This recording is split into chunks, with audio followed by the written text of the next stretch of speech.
এখানে কিন্তু নয়াগ্রাম 11 সুন্দরভাবে সতীর্থ খেলোয়াড় রাইট উইং কে লক্ষ্য করে বল বাড়িয়ে দিয়েছেন 7 নম্বর জার্সিধারী নয়াগ্রাম ফুটবল টিমের প্লেয়ার খুব সুন্দরভাবে রক্ষণ বিভাগে কাটিয়ে এগিয়ে দিয়েছেন কিন্তু শেষ পর্যন্ত বারবার সেই ক্ষমতাকে ধরে রাখতে এবং এখনো পর্যন্ত পেরেছেন এখনো কিন্তু নিজেরা বল রাখতে পেরেছেন নয়াগ্রাম। দেখা যাক এখানে ফরেনার প্লেয়ারের উপস্থিতি আমরা দেখতে পাচ্ছি কি করবেন ফরেনার প্লেয়ার কিন্তু না ফরেনার প্লেয়ার আপাতত স্টপারের কাছে পরাস্ত হয়েছে না স্টপার কি করেন কিন্তু ফরেনার প্লেয়ারের পায়ে বল লেগে আবার সরাসরি পার্শ্বরেখা অতিক্রম করে দিয়েছে বল অর্থাৎ সুস্থি থাকা অনুকূলে আউট থ্রোইন হবে।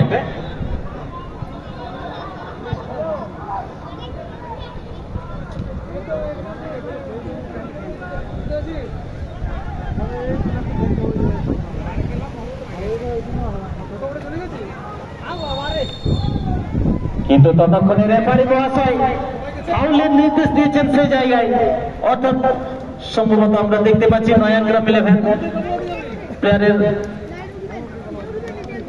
চোট পা আঘাত হয়েছে যার জন্য আপাতত খেলা স্থগিত রাখা হয়েছে।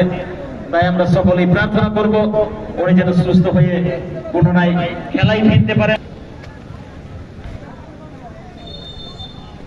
ফরেনার প্লেয়ার নয়াগ্রাম 11 কিন্তু আবারও হ্যান্ডবল হয়ে গিয়েছে আবারও ফ্রি কিক হয়তো এখান থেকে আমরা সেরকম কিছু একটা দেখতে পাবো কেননা ফ্রি কিকের পর আবারও free kick back free kick আমরা দেখতে পাচ্ছি নয়াগ্রাম 11 মেদিনীপুর ফুটবল টিমের অনুকূলে।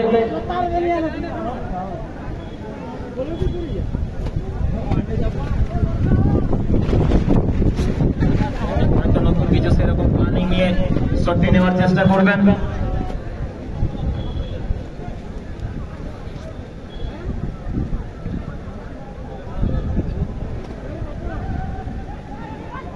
দেখা যাক কি প্ল্যানিং নিয়ে শটটা নেওয়ার চেষ্টা করেন গোল পোস্টে শট দেবেন নাকি সতীর্থ খেলোয়াড়কে দিয়ে গুন্ডো লাগিয়েছে নাইজেরিয়া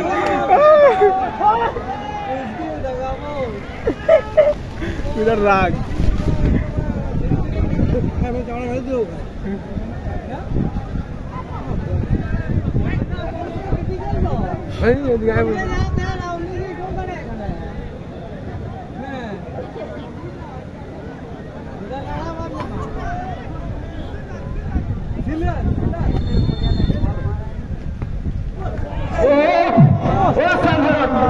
দুর্দান্ত প্ল্যানিং যদিও শেষ মুহূর্ত পর্যন্ত প্ল্যানিং সফল হয়নি তবুও কিন্তু প্ল্যানিংটি সত্যি মাস্টার মাইন্ড ছিল সেটা আমরা আশা করতে পারছি। যেভাবে প্ল্যানিংটি করেছিলেন ফরেনার প্লেয়ার সত্যি সেটার তুলনা হয় না। প্ল্যানিংটি সুন্দর ছিল সামান্য একটুর জন্য টেকাটির মধ্যে রাখতে পারলেন না না হলে কিন্তু সত্যি স্কোর বোর্ডের আবারও একটা পরিবর্তন লক্ষ্য করা যেত।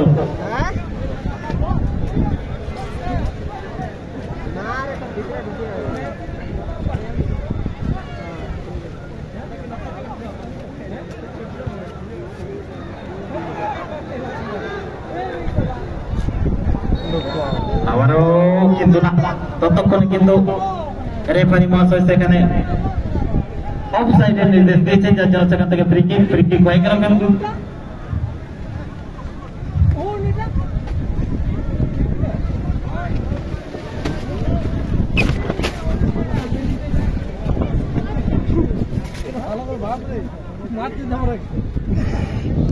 সুন্দর ক্লিয়ারেন্স করেছেন রাইট উইঙ্গে লক্ষ্য করে বল বাড়ানোর চেষ্টা এবং বাড়িয়েছেন। দেখা যাক সেখানে কিন্তু আরেকটা ফরেনার প্লেয়ারের উপস্থিতি আমরা দেখতে পাচ্ছি কিন্তু বলের গতি ফরেনার প্লেয়ারের সঙ্গে অনেকটাই বেশি ছিল যার জন্য বল চলে গিয়েছে কর্নার রেখা অতিক্রম করে অর্থাৎ আপাতত স্কোর বোর্ডের দিকে তাকালে 1-0 অবস্থায় আমরা দেখতে পাই।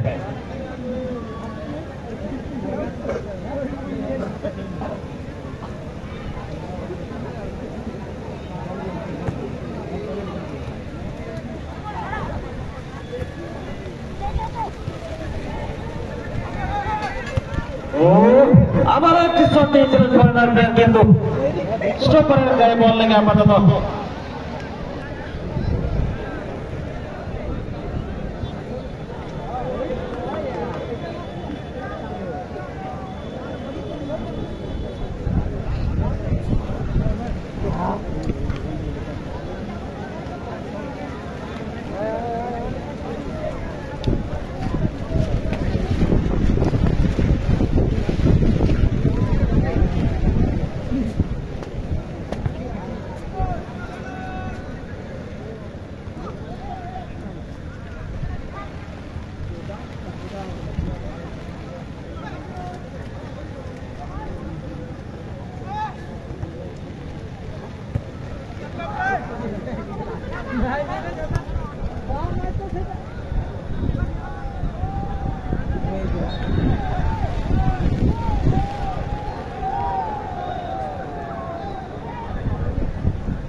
দেখা যাক আবারও রাইট উইং থেকে উঠে আসার চেষ্টা, এখনো কিন্তু সুযোগ রয়েছে, বল মাইনাস চলে এসেছিল কিন্তু দুর্দান্ত ভাবে স্টোপার আপাতত ক্লিয়ারেন্স করেছেন, কোনো বিপদ ঘটেনি।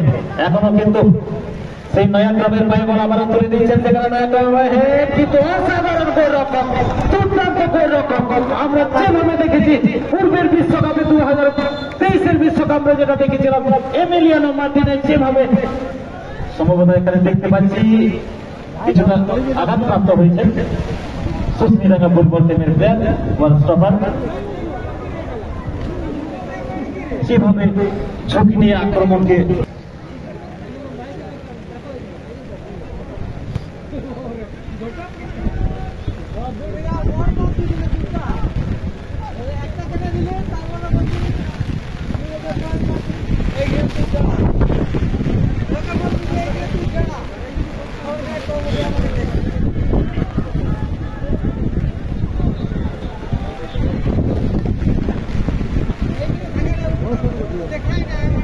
দেখা যাক প্রথমার্ধের খেলা 1-0 ব্যবধানের খেলা এবং উত্তেজনার ভরা একটি ফুটবল খেলা, হাই ভোল্টেজ খেলা।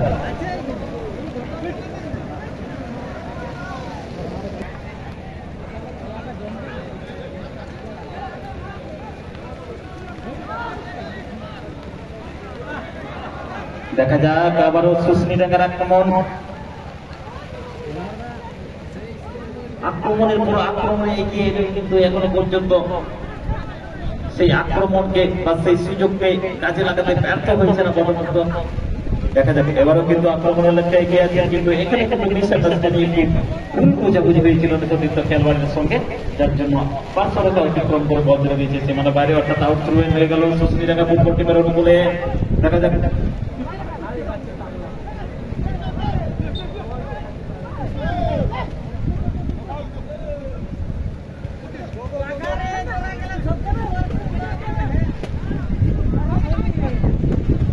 আবার বাদিক থেকে বাড়ানো বল, এখানে হয়তো কি ভেবে শটটি নিয়েছিল, অনেক গতিতে শটটি নিয়েছিলেন, হয়তো চেষ্টা করেছিলেন গোল পোস্টে রাখার বল, কিন্তু না, লক্ষ্যভ্রষ্ট শট, যার জন্য আপাতত কর্নার রেখা অতিক্রম করে বল সীমানার বাইরে আর হবে।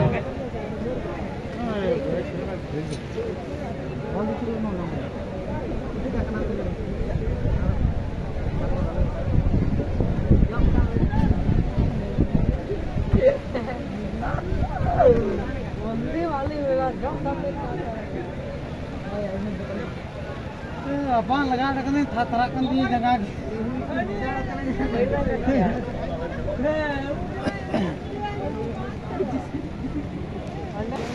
ওইটা দেখবা একটা উত্তর দিতে দুটো ডাঙা হলে লোক যাওয়া তো না আরো দেখি দরকার তিন দল বেশি